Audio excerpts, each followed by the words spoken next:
You are spending 50, 60, maybe $100 a season on fertilizer bags that promise you a great garden.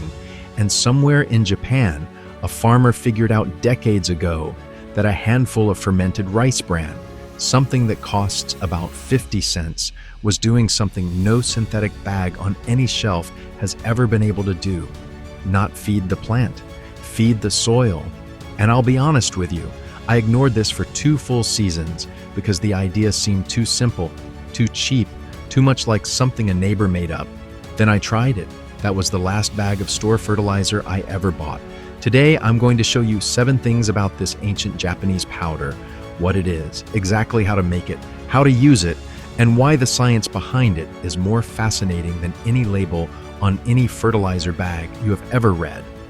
Stick around because number 4 on this list is the one that made me completely rethink how I'd been feeding my garden for 15 years.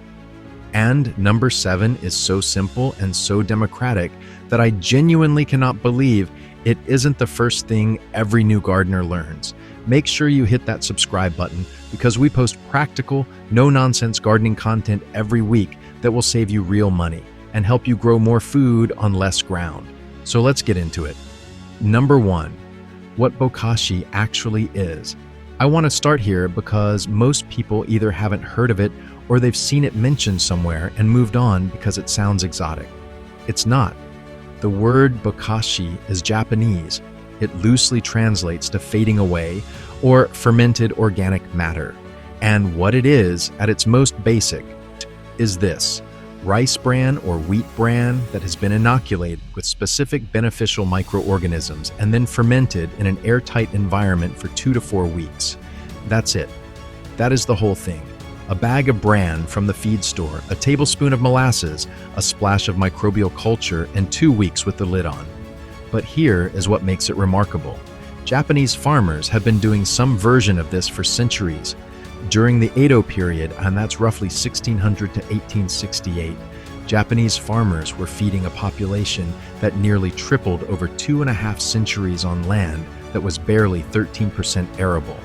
They could not afford to waste anything. Every scrap of organic material, rice bran, kitchen waste, wood ash, even human waste, was fermented, composted, or returned to the soil in some form. The German chemist Justus von Liebig, after studying Japanese farming in the 1800s, wrote that their approach to keeping cropland fertile had no equal anywhere in the world. That's a big statement from one of the fathers of modern chemistry, what those Edo period farmers understood intuitively, and what a Japanese professor named Taro Higa would prove scientifically beginning in the early 1980s, is that soil fertility isn't about chemistry, it's about biology. The difference between alive soil and dead soil is not nitrogen, phosphorus, and potassium. It's the invisible community of microorganisms that converts those raw elements into something a plant can actually absorb and use. That's where Bokashi comes in. And once you understand what it does inside your soil, you'll never look at a bag of synthetic fertilizer the same way again. Number 2, the Okinawa professor who discovered it by accident. I love this story. I've told it to people at the farmer's market and watched their faces change. In the late 1960s, a young Japanese professor named Taro Higa was researching agriculture at a university in Okinawa. He had gotten seriously ill from chemical exposure. His skin was raw, his health was failing, and he became obsessed with finding natural alternatives. For years, he was testing individual microorganism strains on crops, one at a time, and getting nowhere. Nothing was working well enough to matter. Then one day, and I love that this is how big discoveries happen, he walked over to a patch of grass near the lab where he had been dumping his leftover culture mixtures every day because he didn't know what else to do with them. And that patch of grass was the healthiest, greenest, most vigorous grass he had ever seen.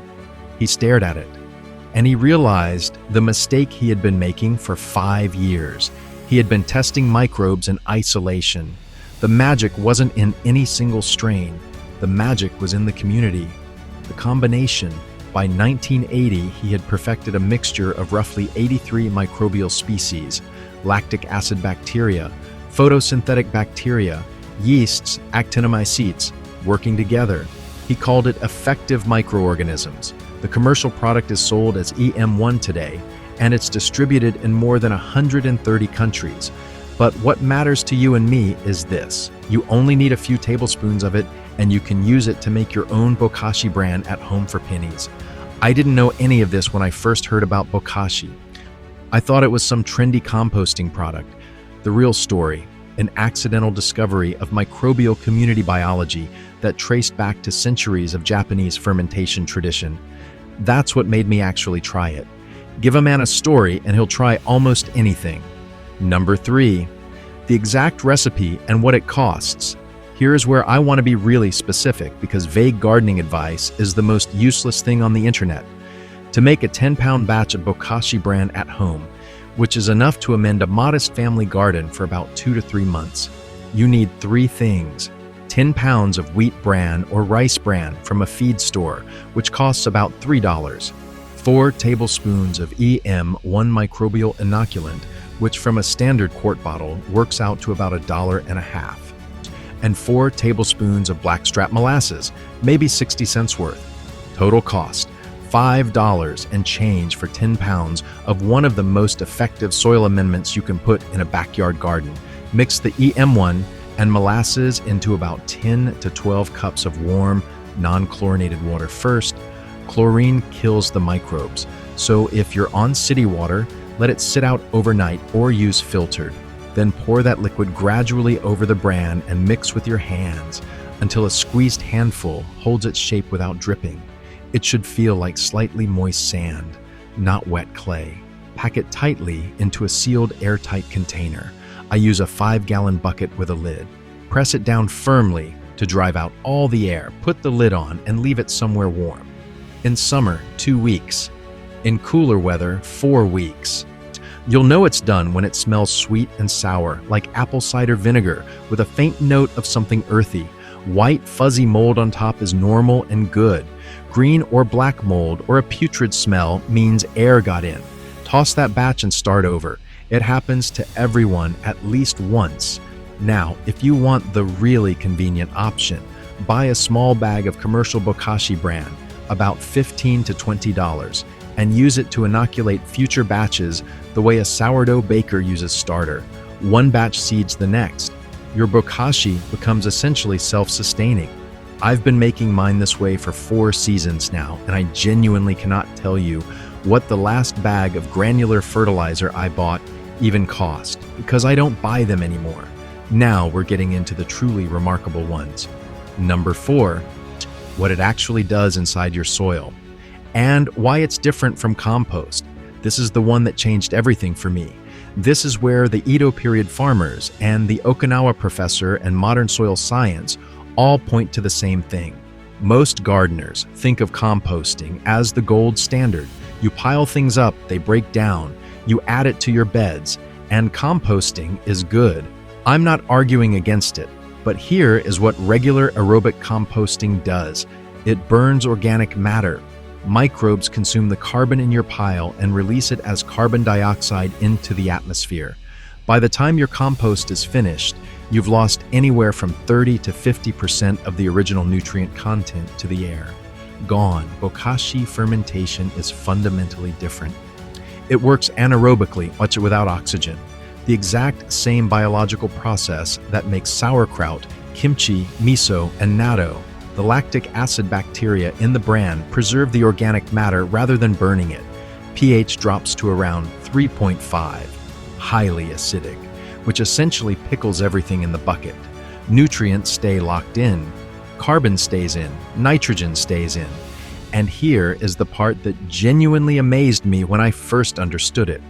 Researchers found that fermenting rice bran transforms locked-up phosphorus from a form that plants literally cannot access into a form that's immediately available at the root zone. The fermentation is doing the work that would otherwise take a fungal network years to accomplish. When you bury Bokashi in your garden, and I'll get to the how in a moment, that pre-digested, fermented material breaks down in 2 to 4 weeks. Nitrogen-fixing bacterial populations in that zone increase roughly 17 times. The soil tilth, the texture, the crumb structure begins to change. Earthworms appear within days. I have buried Bokashi in spots in my garden that were essentially clay hardpan, and within one season, I could push my hand into that soil 4 inches deep with no resistance at all. Researchers confirmed that consistent Bokashi application raised soil organic carbon from 0.66% to 3.28% over multiple growing seasons, nearly a 5-fold increase. That is not a marginal improvement, that is a soil transformation. Number 5, how to actually use it in a backyard garden. 3 methods. Pick the one that fits your setup. The first method is burial, and dig a trench about 8 to 10 inches deep in a bed you won't be planting for 2 to 4 weeks. Add a layer of your fermented Bokashi, about an inch thick, roughly 1/4 to 1/2 pound per square foot.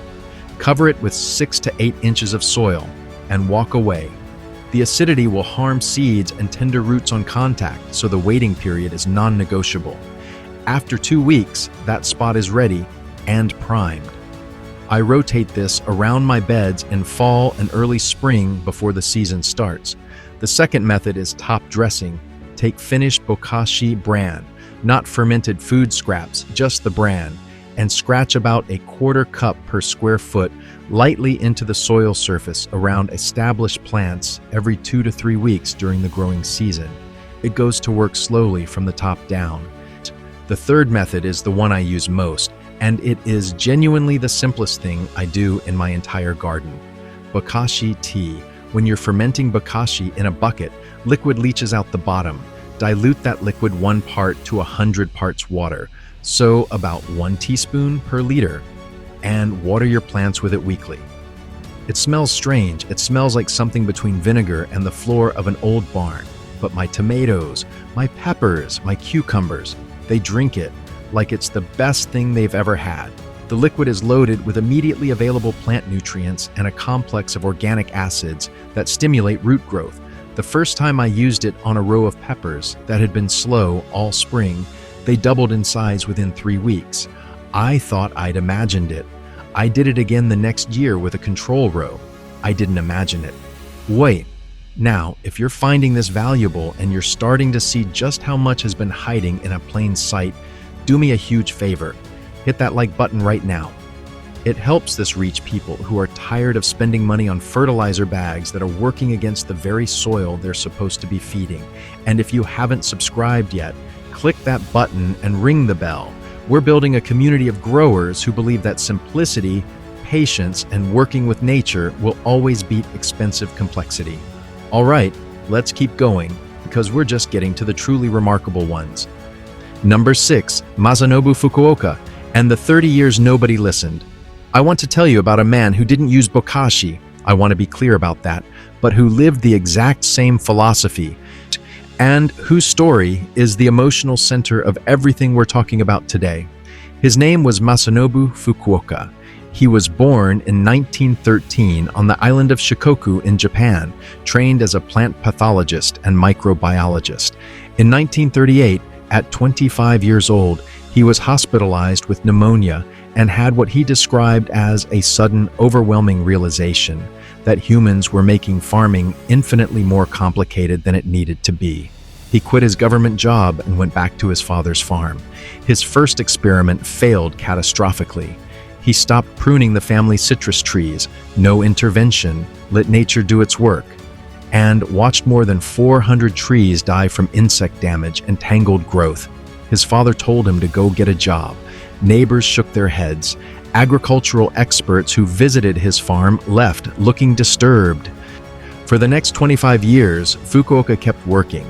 He developed 4 principles: no plowing, no chemical fertilizers, no weeding by tillage, no pesticides. He grew white clover between his rice plants as a permanent living mulch that fixed nitrogen and suppressed weeds. He returned every stalk of harvested grain directly to the field as mulch, a kind of sheet composting in place. He broadcast seeds inside small clay balls he rolled by hand, a method he called tsuchidango, earth dumplings that protected seeds and put them in direct contact with soil life, and his yields matched, sometimes exceeded, the best conventional farms in his entire region. But nobody listened. In Japan, he had almost no followers. For 30 years, his fields looked like a mess to everyone who drove past. Weed-covered, unpruned, unharvested looking. Until he wrote a book in 1975, The One Straw Revolution. It is now sold over 1 million copies in more than 25 languages. Bill Mollison, the man who founded permaculture, came to visit. India, Africa, and the American Back to the Land movement all felt its impact.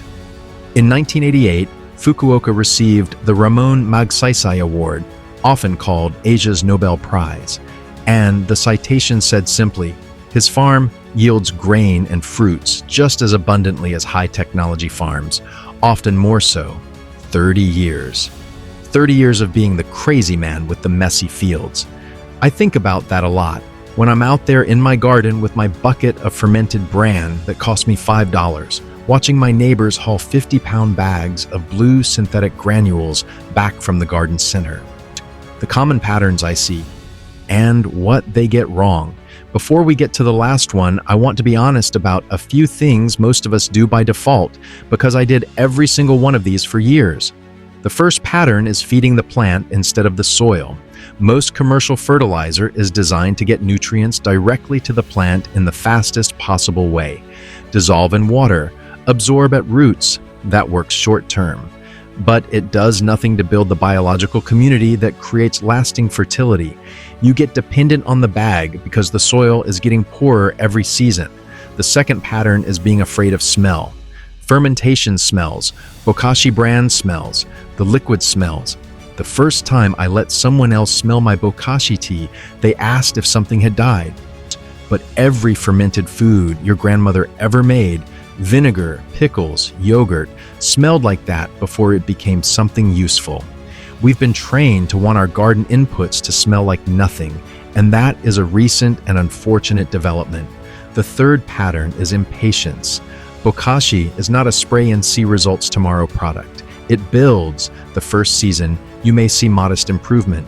The second season, you notice your soil is darker and looser. The third season, you start getting harvests that make you question what you were doing before. Fukuoka's yields took years to build. Dr. Higa's microbes took 5 years to reveal themselves. The biology doesn't rush for you, but it does show up if you're consistent. The fourth pattern is buying complex solutions to a simple problem. There is an entire industry built around convincing you that your garden needs 20 different products in 20 different bottles with 20 different application schedules. Bokashi is not that. It is bran, molasses, water, microbes, and time. That is the whole system. Number 7, the soil factory.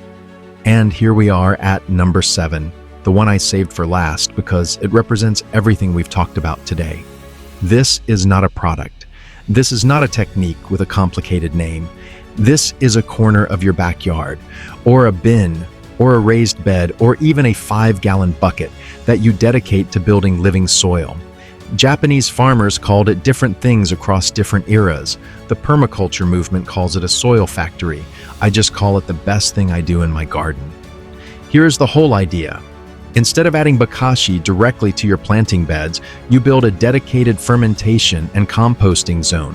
Take a container, a plastic tote, a wooden box, a corner of a raised bed, fill it halfway with garden soil or finished compost. Add a layer of your fermented Bokashi scraps and bran. Cover with more soil. Add kitchen scraps. Add more bran on top. And